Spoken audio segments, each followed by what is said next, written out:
Oh, you fancy, huh?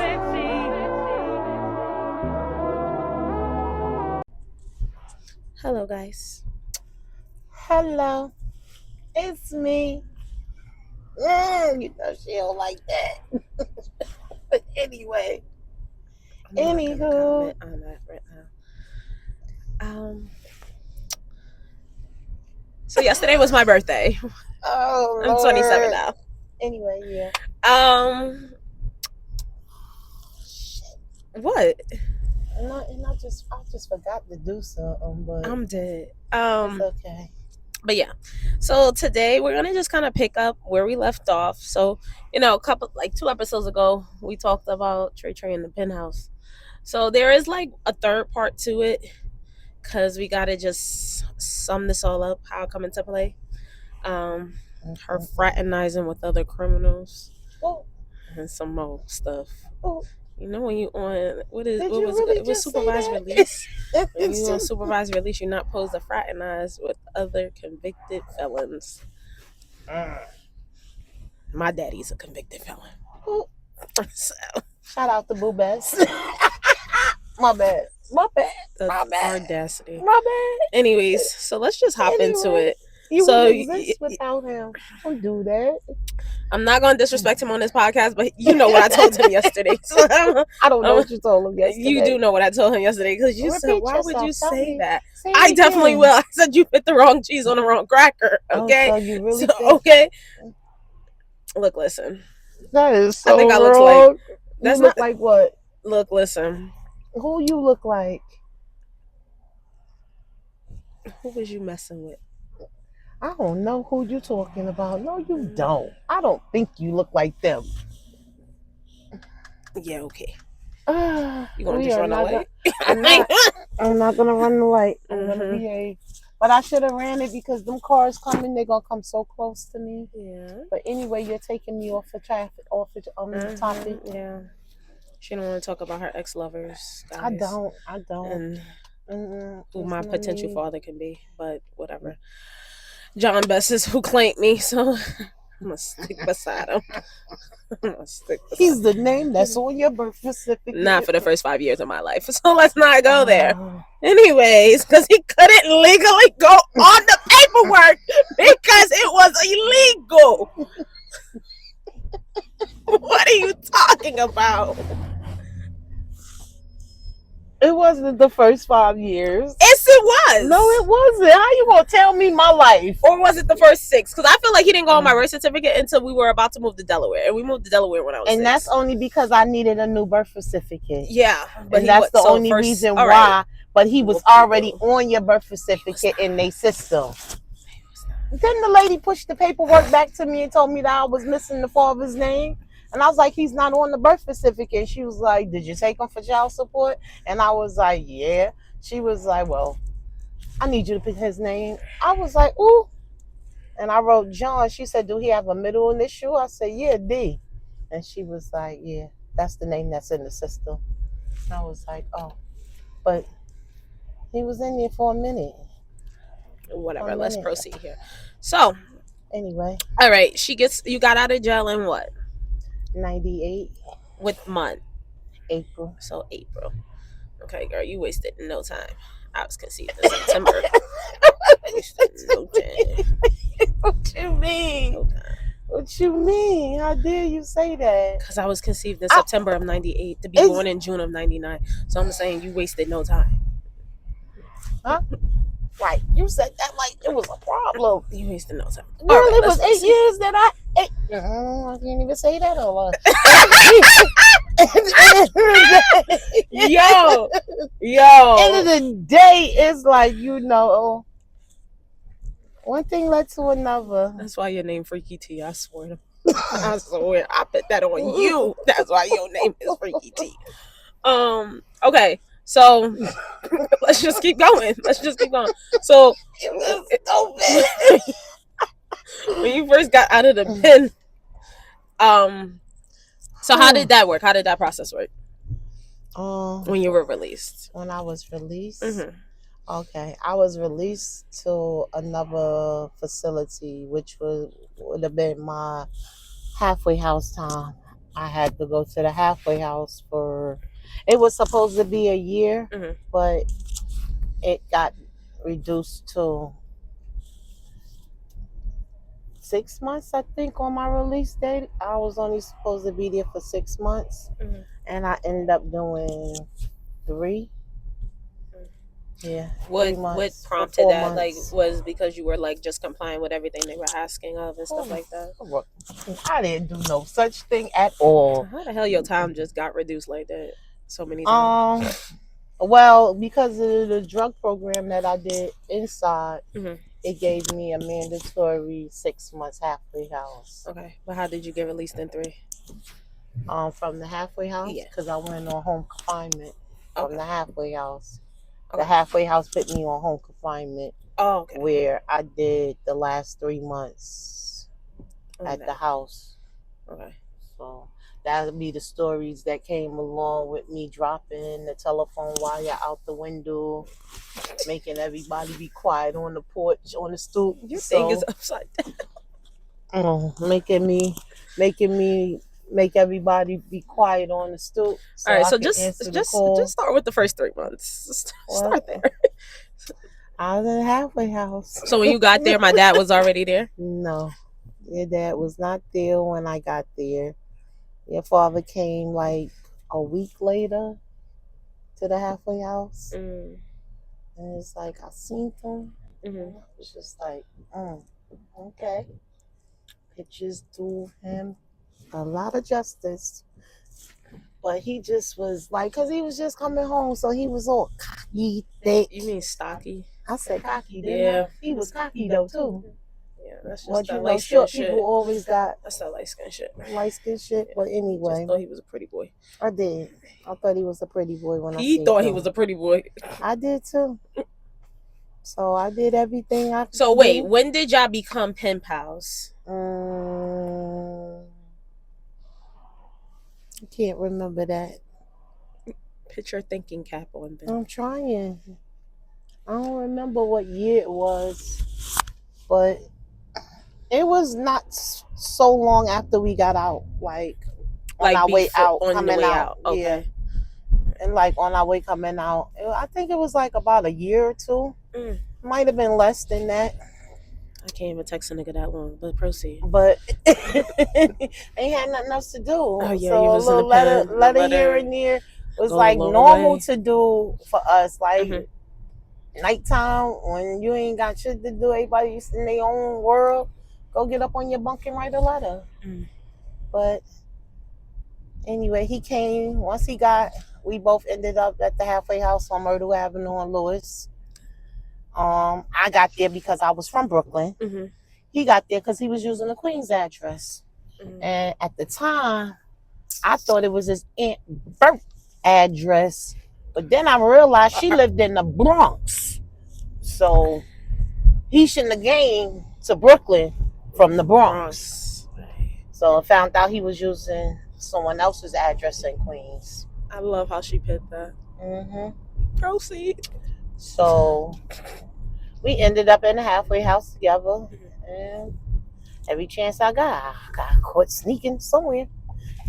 In his serenity surroundings, I was always caught where I wasn't supposed to be. Like, the women only had the second floor in the halfway house.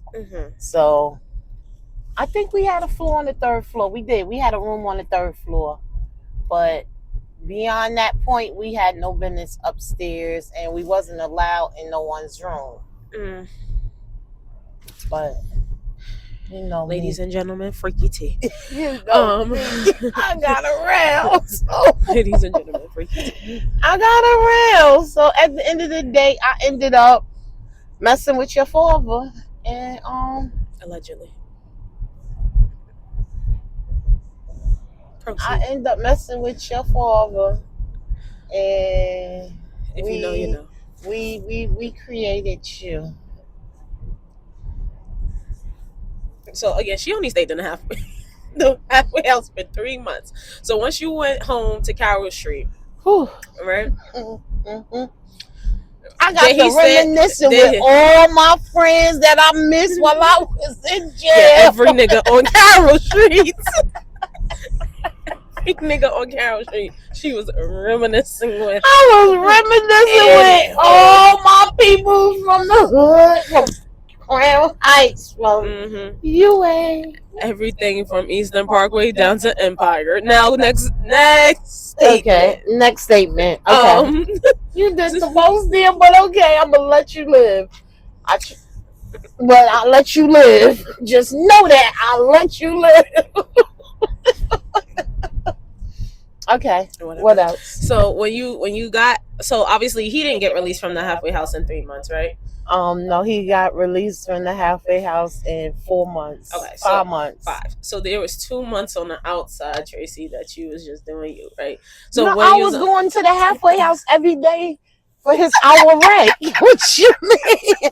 I was going back to visit. What you mean? I got an hour. mom, What? I got an hour rent every day between 4 and 5. Yeah, 4 and 5. I got an hour rent, and so did he. He got an hour rent. After they counted them, they count. He will be able to get out the halfway house, and he will come out the halfway house, and I'll be outside waiting on him. What you mean? Like, anywho's, she's a very sneaky person, I tell you.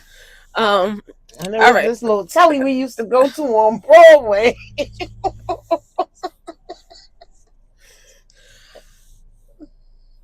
Anywho, all right. So My bad. I don't no, need you're to not. tell it all. No, but tell it all. Keep it honest. Keep it truthful. We spilling okay. that tea, girl. We So, spilling that tea. all right. So, like she said, she got reacquainted on Carol. I So, did. so when he got released from the halfway house, um, how often did you guys see each other then? Well, the day he got released from the halfway house, I took him to Atlantic City. We went to go celebrate. And we stayed the weekend. No, did we stay the weekend or we just stayed the night? I think we stayed the night. And we came back on Saturday. And your father went to go check on his auntie, as he said, out in Queens.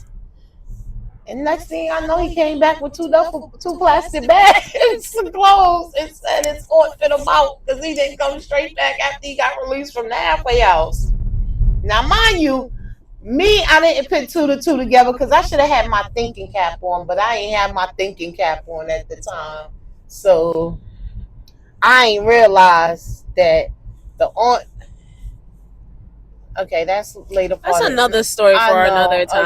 Okay, but so I can't go there for we now. can't really go into that, but yeah. Okay, but anyway, after that weekend that we went to Atlantic City, come Sunday night, your father showed up at our doorstep with his bags. Why he didn't go to his sister's house? Because he was I don't know why he didn't go to La Mama house. Because La Mama lived in Harlem. That's why I'm asking. Oh, and his probation was to Queens, and he didn't want to switch to Manhattan for his PO. Oh, okay.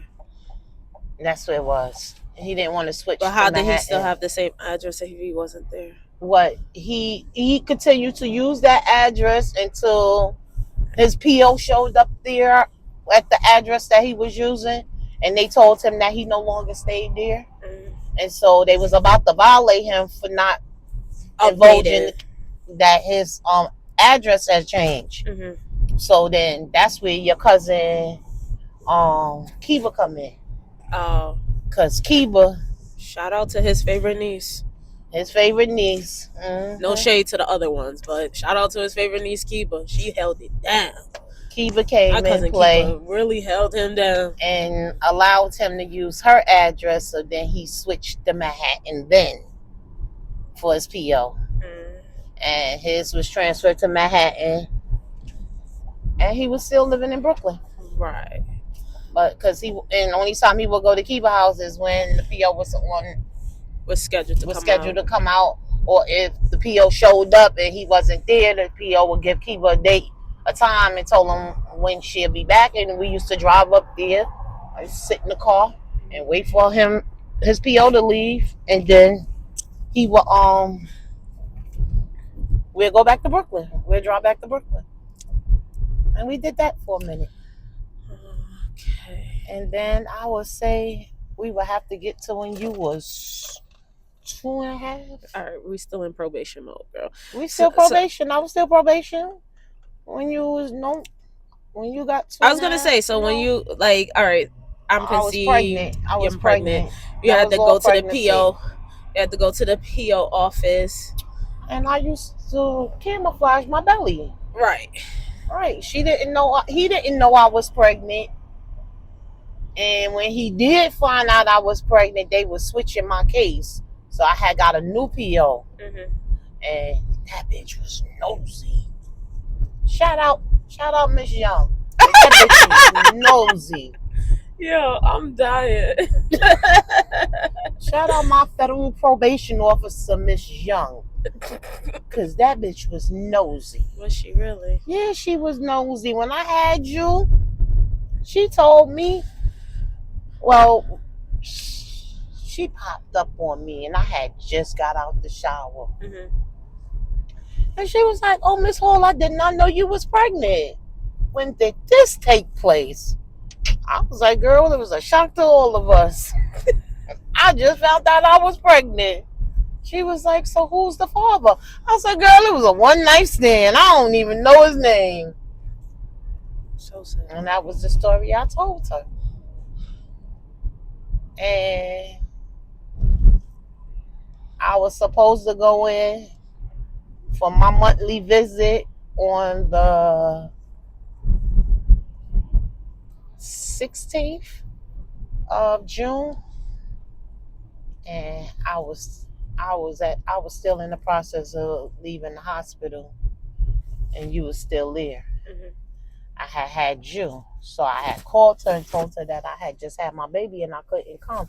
And she asked me when I was getting out the hospital. I said, well, I'm leaving today, but the baby ain't leaving until Monday. And she had said that I needed to bring you down to the office to see her. Got me meeting the And federal told me to bring your birth certificate. And I had told her I didn't have your birth certificate yet. Mm-hmm. So she had said, when you think you're going to have that, that's when I want you to come down. And so I didn't go see her for June. She came to visit me. And then in July, when I got all your paperwork, I went down to her office with you. And the father spot on the birth certificate was empty. It was supposed to be empty. Yeah, because they're criminals. It was supposed to be empty. I could not afford to let another family member raise another child of mine. So at the end of the day, I wasn't going to do nothing. What's the punishment on fraternizing with a convicted felon in your circumstances? It depends on your PO. Their PO can violate you, send you back to the jail. And that was what I felt like they was going to do to us. They was going to violate me and send me back to jail. Mm. And once again, my mother goose came in play. Because I was going to do whatever I had to do to protect my baby. Right. So I never told. And he was not going on your birth certificate until we was off paper. And that's when. But outside of that, that's when you said you was dropping the phone line down and you had everybody else out being quiet. Yeah, because I was supposed to be in the house. And I was outside. Bro, that's a long extension. That was a long phone wire. I had 100-foot wire. I had 100-foot phone wire. Stop playing. And then we realized that I could get a cordless phone. I got me a cordless phone because I used to come downstairs with the phone, drop the wire outside. Mommy had, when I first came home, Mommy had that little the push one. The push one. Mm-hmm. And she had the little tabletop phone. I used to unplug it, drop the wire downstairs, and go downstairs and plug it back in and sit it on the side. Mm-hmm. And when my phone ring, I'd be like, yo, y'all gotta be quiet. Shh. They be like, Tracy, where where the vending machine at? I like, stop playing with me in the cafeteria where you eat at. And they'd be like, I have a good night. And I'd be like, all right, Elliot, pull the wire up. Meet me on the second floor for the phone. And I used to hit the streets, me and my best friend. We could wait for that phone call to come in.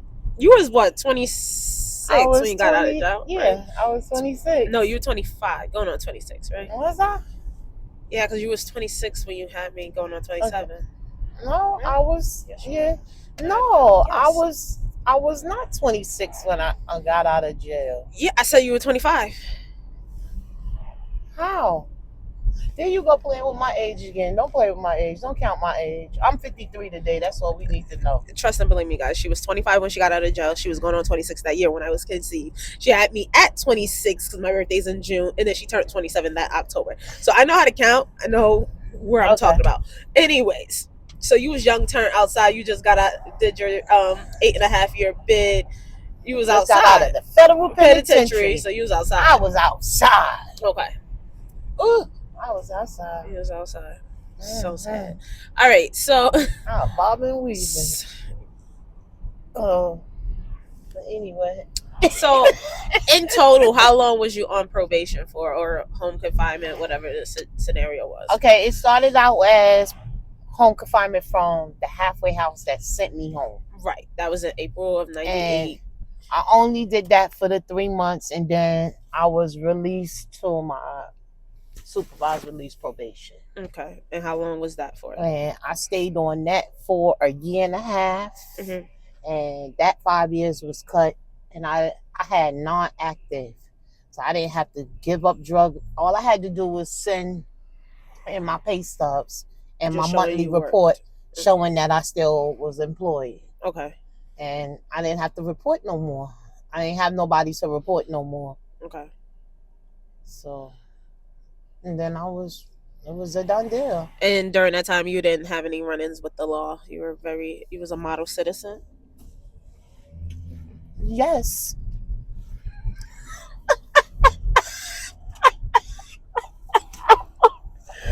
Ooh.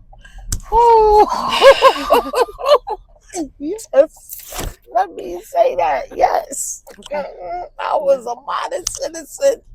I was doing right by the world. I was giving back and I was paying my taxes. I was giving back. She was whooping asses and taking names, guys. Don't listen to shit she say. She lying. No, I'm not. I'm telling the truth. I was not doing none of that. She was. I had just had you. Girl, you smacked your sister pregnant with me. Please stop. Now, see, I'll plead the fifth. I'll plead the fifth. Yeah. I'm going to plead the fifth. Auntie Ellie, I love you, though. Don't worry about it. Well, that's trials and tribulation between sisters. You know what I mean? Sisters had things going on like that. You fought your sister. I fought mine. So at the end of the day, so yeah. Well, we ain't get to yours yet. And I ain't got another daughter, so it ain't my child. That's true. But, okay, so. And after that, I became. You just started living your life. I started living my life. And I had no regrets, and I didn't look back. Like, everything that I did and went through. I don't know why you keep playing with your hair, but you're covering your mic. Oh, my bad. Sorry. I just braided my hair, y'all, and it still hurts. So play with the other side or something. I'm sorry about that. It hurts on one side? Yeah, that's the side. This is the side that hurt the most. So I was just like trying to soothe it by pulling on it, just to like a little something. I'm sorry. I apologize. Or move your mic to the middle or something. I'm gonna just move the hair to the back. How about that? Baby, you see that forehead? What forehead? That one. Don't come for my forehead. Don't come for my forehead. Because my forehead is not big. I can't relate. At least I have a forehead. I don't have one. I could lean forward. I have a forehead with all my edges. Like that. I have edges. Don't ever come for me. My edges are just low. I have a low hairline. So, like, my edges start, like, right here. Okay. That's why my frontal looks so good. But anyways. Mm-hmm. Um, so what did jail overall, just like the entire experience as a whole, what did it teach you?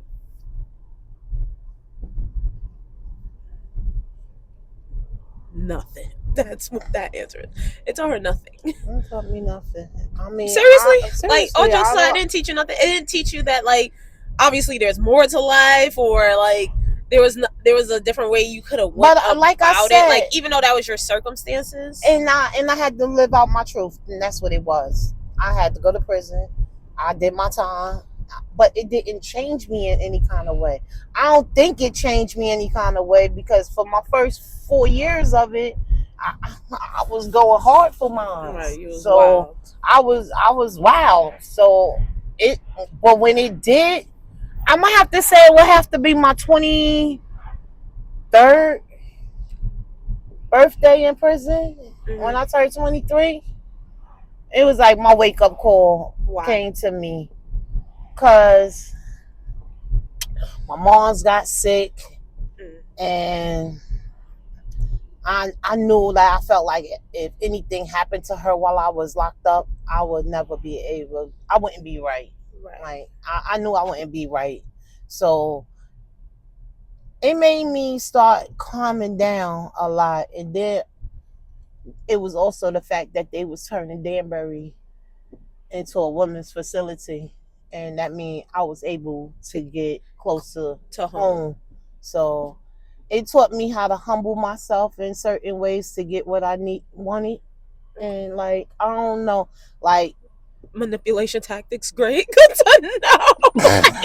Great, mom. Since you put it that way, yeah, I humbled myself to get what I want, and I did what I had to do to move forward. Like, I never. So you never felt like you were in like survival mode. You know, like some people talk about jail and they be like, "Yeah, I had to do what I had to do to survive." Like, it was that. That's why I said I feel like my mama was sending me easy. Like, my mom was sending me my canteen sheet, so I ain't had to wash. Yeah, the money to go to canteen and shit like that. So I ain't really had to. I wasn't in no fucked up situation where I had to do what I had to do to survive. You were like a privileged. Like, you basically had a Martha Stewart prison sentence. Well, if you want to say so, yes, I did. I made my prison very comfortable. Yeah, it was. My mama sent me sheets. I was able to get my own blankets and stuff in certain part of my bed. So yeah, I ain't really have too much. Maybe that's just people that do state time. It's kind of hard, or I guess like so. But I don't see the feds. The feds is not. It don't sound. It wasn't. Not for me. Right. Talk for yourself, like, obviously. I'm going to speak on my own behalf. But because it was bitches that cried from the day they walked in to the day they left. Like, I ain't shed no tears on that bed. Like, only tears I shed was when I couldn't get to a bitch. Like, I want to fuck this bitch up and y'all stopping me. Yeah, so now I'm crying because I'm tight. Because I want her and y'all won't let me get her. But stuff like that, I don't think my fat bit was hard. And I was locked up with a lot of different individuals. So, like, the older heads was like, you got to hold your head. You know what I mean? The younger heads, they was like, we got to buck wild. So, so that was your, like, so you. Yeah, I did what I did. I buck wild when I needed to buck wild. And you stayed calm when you wanted something. I stayed calm when I wanted something. When I wanted something and I wanted to do something and I wanted to move on. I was like, even when they had the Go Straight program and we joined that, how bad as hell. But they wanted me there because I was so bad. Oh, the that show that you made me watch. Yeah. Beyond Scared Straight. Yeah. They had your ass in the Go Straight. Yeah. We used to go. You didn't have no goddamn business trying to tell somebody, child, not to go to jail or do better. That's what I did. I had every right to tell kids not to do this. Because at the end of the day, it was a story. I had a story. And my story started so young. I was 18 when I went into the prison system. So I had a young story. So my counselors in them felt like I can relate to these kids that they was taking us out to see, which was true. I was just as bucking hard as they was on the streets. I was doing stuff that my parents did not know I was doing, and it cost me a whole lot of time. And right now, I'm at the little end of my bed. I'm at the very end of my bed. and I had a child that I was going home to that I had to get there for.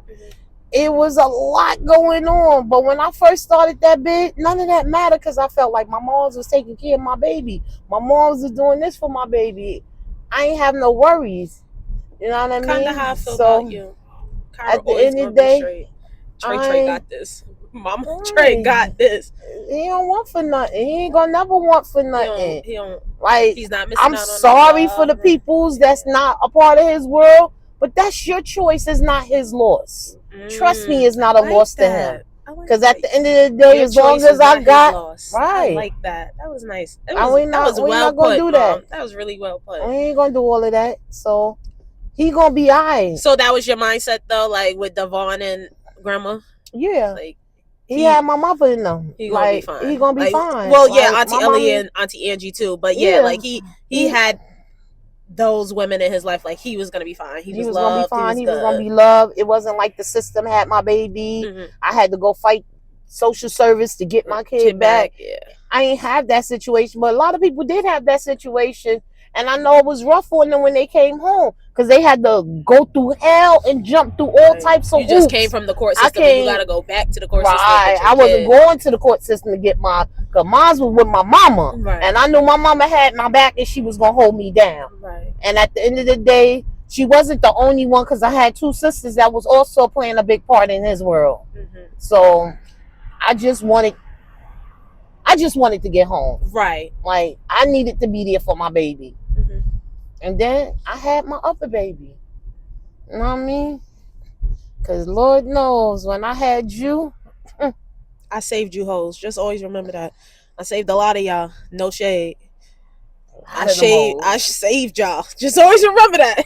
When you remember if Big T, Mama Tra, whatever you call her, was gonna whoop your ass, I'm your saving grace. Congratulations. You was. I'm the birthday. It was the reason why I didn't hear a lot of ass whoopings out because I didn't want to ever put myself in a situation, even though a lot of bitches tried me though. Right. Cause we gonna shout out that Cassie because that bitch tried me and I'm gonna call her name. Yeah, ma'am. I'll never forget that bitch was standing on her porch on Mr. Larry. What's his name? What was that? What was her name? Carl. She was standing on Mr. Carl porch. And she's talking about, oh, you going to jail? You going back to jail? She was like, nah, until I whoop your ass and I'm gonna bail out and go beat your ass again. That one right there. That was a lot. She took me there. She really, really took me there. But that's the only ass whooping that didn't get theirs. Because that bitch had. She also didn't get it because she used word to on run. The block is she was the informant for 71st. And then also, I already had the whole precinct out that bitch. So. But she's the only one that I felt like I never had my chance to give what she deserved. And she deserved this ass whooping that she was going to get.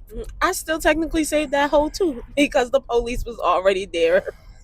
Yeah, because if they wasn't there that night, I didn't bring out the whole squad precinct that night, you would have got her. You would have got her. But the whole 71st precinct and her baby came for me. Oh, because I beat their daughter ass. I couldn't believe my eyes. But that's the only, she's the only one that I could say that I really wanted and I didn't get.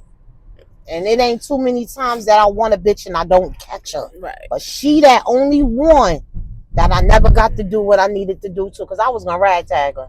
I was going to do her so dirty. And then her baby father was going to get it even worse. That was crazy because y'all were childhood friends and stuff like that.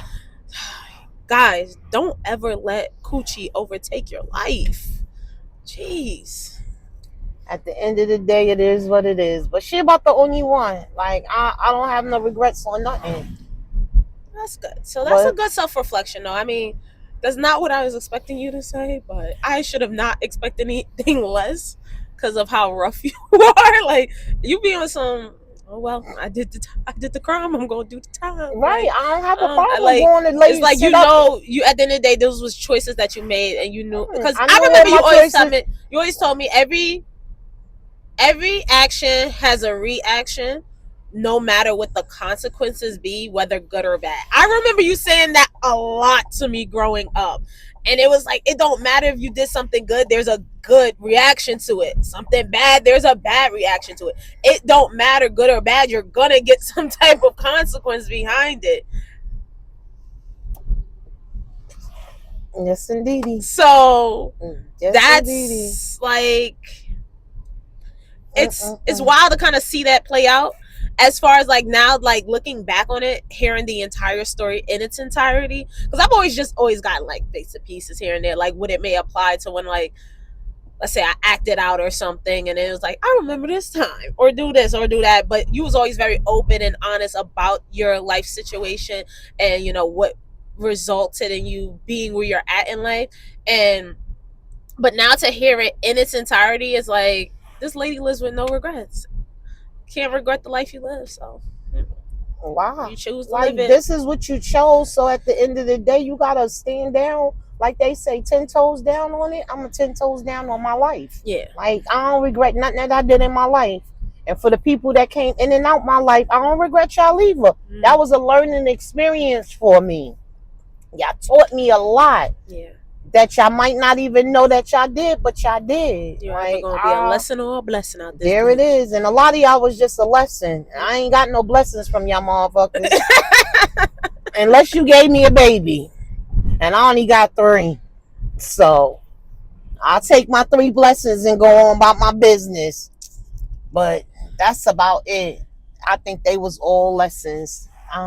Like I said, my blessings is my babies. Right. But everything else I did in my life was just learn and live. Like cool. I learned and I lived from them, and I moved on. I'm not one that can't nobody ever say, if I enter into your world or allowed you into mine, I never did you dirty.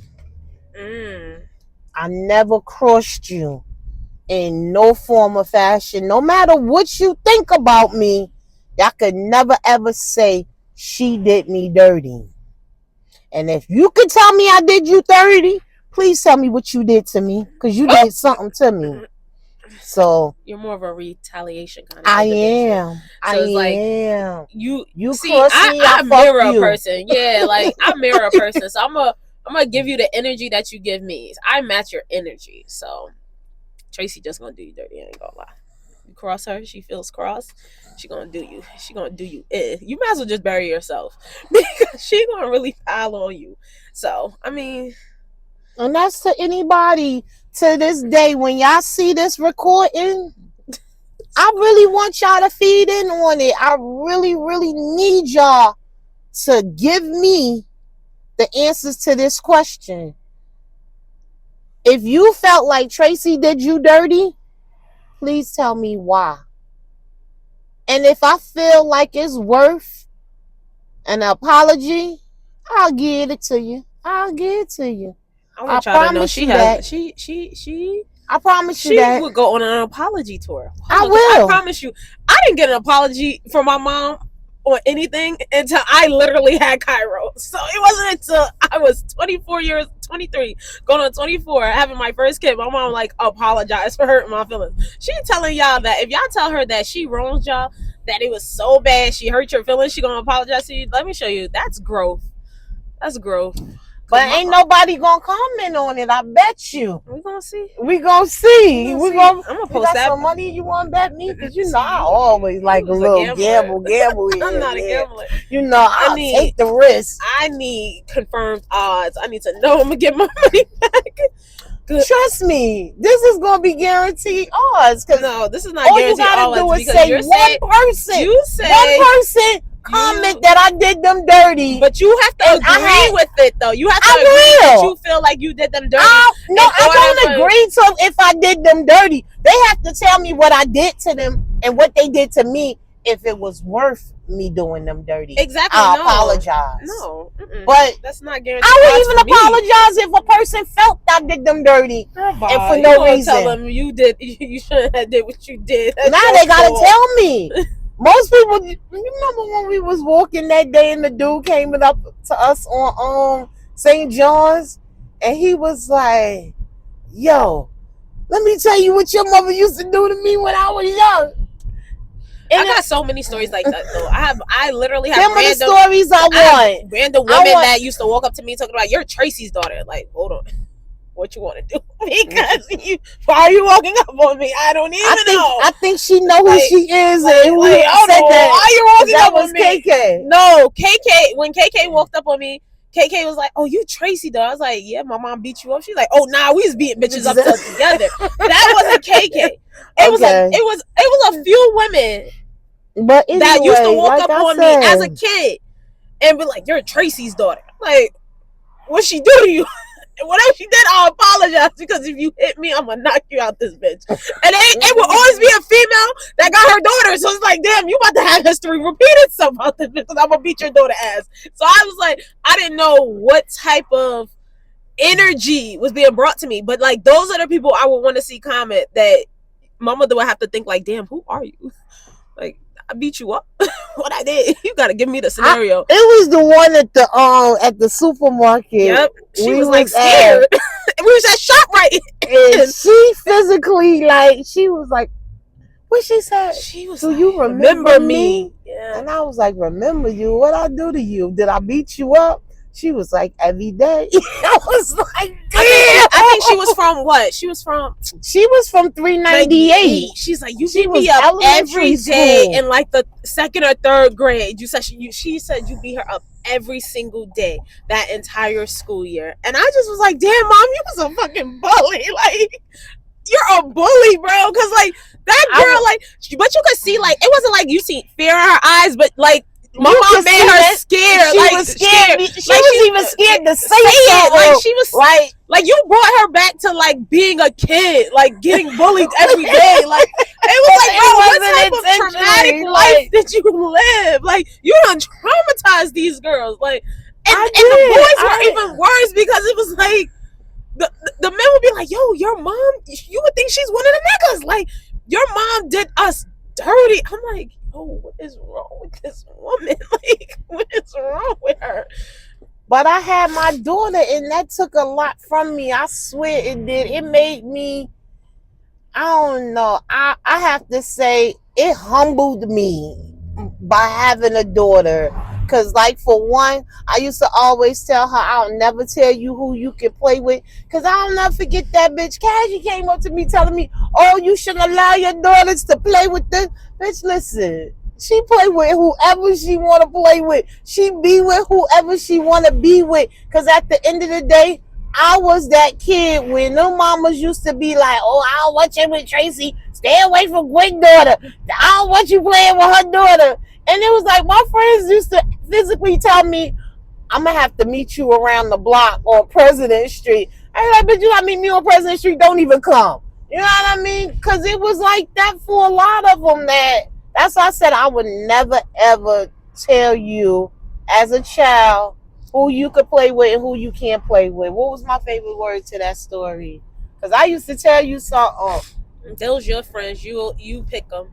Like, you gotta pick who your friends be. Those your friends. I would never pick your friends. She used to just tell me, watch the company I keep, because when it go down, birds of a feather definitely gonna flock together on this one. So, but I do just want to say, they kept just trying to make me out to be this horrible ringleader or something. Like, I was leading the charge. I was the reason that these girls was beating up their kids. And no, their kids had so much mouth. Their daughters had so much mouth. But they would get with you and you picked up your energy. They got with you and they picked up your energy. Nah, I won't say that. I think that at the time, the girls I was dealing with and the girls I was running with, they was like that. I was with some girls that was really like that. And them girls wasn't going for it. You're not gonna keep popping it at the gums and thinking they ain't gonna pop on you. I used to watch your videos. Run up on you. Like, I saw you in the plaza, and I was like, damn. I remember when I used to run them halls of the plaza. To come home with fucking rug burns, because the plaza was the only thing that had carpet. It used to remind me of 398. Like, it was all carpet. Yeah. Like, and you go through the plaza, used to beat bitches down in there. That'll come on out of there with fucking carpet burns on my knees. That day you came on talking about, look at my knee, and I saw the video with you fighting in the parking lot of the plaza. I was like, you should show that to your grandmother. Because I ain't got nothing to do with it. And your Indeed. grandmother, she poured the peroxide, and you was like, "Oh, it's gonna burn." You know how I feel and about I was peroxide. just like, "But it will burn because where you was at. Tell us how that happened." And you would not tell us about that fight. And I was waiting for you to tell me. That fight just. And then one day y'all was talking. You and Tamara was talking, and she was like, "Yeah. Did you see how your little legs got way up there and kicked Ariel in the face?" I was like, we wasn't fighting in the plaza. Y'all was fighting in the hallway. Yeah, of 1710, 1730. 1710. We was on Union. Oh, but I'm just saying, like, I used to have to find out a lot of your stuff, by eavesdropping on my conversations. I was ear hustling. Called ear hustling. I wasn't eavesdropping. I was ear hustling. Whatever. I was letting my ear just listen. drop. It was telling me everything. But anyway, anywho. But this was a good episode. We're gonna stop it there. So next week we will be back with another episode. Hopefully not talking about me fighting. This wasn't about me. This was about you. But it sounds like you've grown, you elevated. You changed for the better. I did. But you lived a life and you have no regrets on that life. I have no regrets on my life, not a bit at all. I like that a lot. I will never ever say I regret what happened or I regret what I did. No, I don't, because I didn't. You did it. Like, I did it. You own it. I own what I did. I like that, Mom. Mm-hmm. That's why the people like you, girl. Because you're real. Thank you. Well, we'll be back next week. All right. Bye-bye.